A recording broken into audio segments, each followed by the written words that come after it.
मेरा नाम प्रशांत है। मुझे गांव के घर से काफी दूर की बड़ी सिटी में नई नौकरी मिली थी।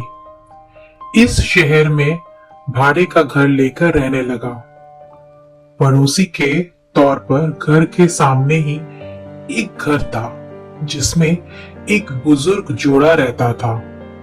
दोनों बिल्कुल अकेले थे, मतलब ना कोई बेटा, ना बेटी, ना नाती, ना पोते, यानी कि संयुक्त परिवार नहीं था। मैं एक संयुक्त परिवार का सदस्य था, इसलिए मुझे अक्सर उनके बारे में विचार आते रहते थे। मुझे देखकर बुरा लगता है, इतनी उम्र होने के बाद भी उनकी देखभाल करने वाला कोई भी उनके साथ नहीं है। जब मैं सुबह ऑफिस के लिए निकलता था तो देखता था कि दादी जी अपने कपकपाते हुए हाथों से दादाजी को चाय देती थी। वैसे ही कपकपाते हाथों में कप लिए दादाजी चाय पीते थे।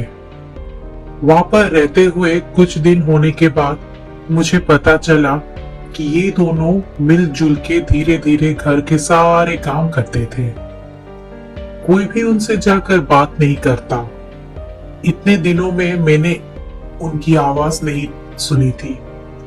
जब मैं शाम को ऑफिस से घर आता था तब दोनों को घर के आंगन में बैठा पाता था और उन दोनों के ही चेहरे पर थकान साफ साफ पड़ पाता था। मेरा मन कई बार करता कि उनसे जाकर बात करूं, लेकिन फिर किसी वजह से मेरे पांव वहीं पर थम जाते। मैं जब जब उन्हें देखता था मुझे मेरे दादा दादी की बहुत याद आती और मैं घर पर फोन लगाकर उनसे बात कर लिया करता। एक संडे जब मुझे ऑफिस में छुट्टी थी तो मैंने देखा दादी जी काम कर रही थी, लेकिन उन्हें रोज की अपेक्षा आज काम करने में कुछ ज्यादा ही तकलीफ हो रही थी। मैंने उनके पास जाकर पूछा कि दादी जी, आपकी तबीयत तो ठीक है ना? क्या मैं आपकी कोई मदद कर सकता हूँ? उन्होंने प्रतिक्रिया नहीं दी। मैंने दोबारा उनसे पूछा, बताइए दादी जी, मैं क्या करूँ आपके लिए? उन्होंने फिर भी कोई उत्तर नहीं दिया। मुझे काफी आश्चर्य हुआ। कुछ मिनटों बाद दादाजी वहां आए और वे भी कुछ नहीं बोले। मैंने ही बात को आगे बढ़ाते हुए कहा, मुझे लगता है कि दादी जी की तबीयत खराब है, इसलिए मैं यहाँ आया हूँ। मैं आपकी मदद करना चाहता हूँ। बताइए मैं कैसे आपकी मदद कर सकता हूँ? दादाजी इशारों से मुझसे बातें करने लगे। उन्होंने इशारों से मुझे बताया कि दादी जी सुन और बोल नहीं सकती। उन्होंने ये भी बताया कि वे खुद भी बोल नहीं सकते, वे सुन सकते हैं, मेरी बात समझ सकते हैं। उन्होंने इशारों से दादी से कुछ कहा और दादी ने मेरी तरफ देखकर मेरे माथे पर हाथ फेरा। मैं उन दोनों की तरफ देखते ही रहा और ना जाने कब मेरे आंखों से आंसू बहने लगे।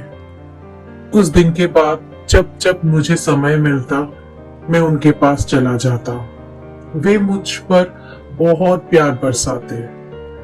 अब तो मुझे उनके इशारे की मीठी भाषा भी बहुत अच्छे से समझ में आने लगी थी। एक दिन मैंने दादाजी से पूछा कि वे अकेले क्यों रहते हैं, क्या उन्हें कोई औलाद नहीं है? दादाजी ने दादी को इशारे से समझाया कि मैंने उनसे क्या पूछा।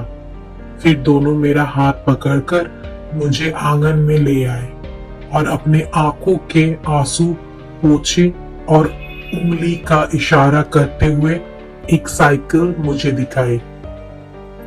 साइकिल को देखकर मुझे समझ में आ गया कि उनके परिवार वाले उन्हें छोड़कर कहीं जा चुके हैं और अब उनके हिस्से में केवल यादें ही बची है।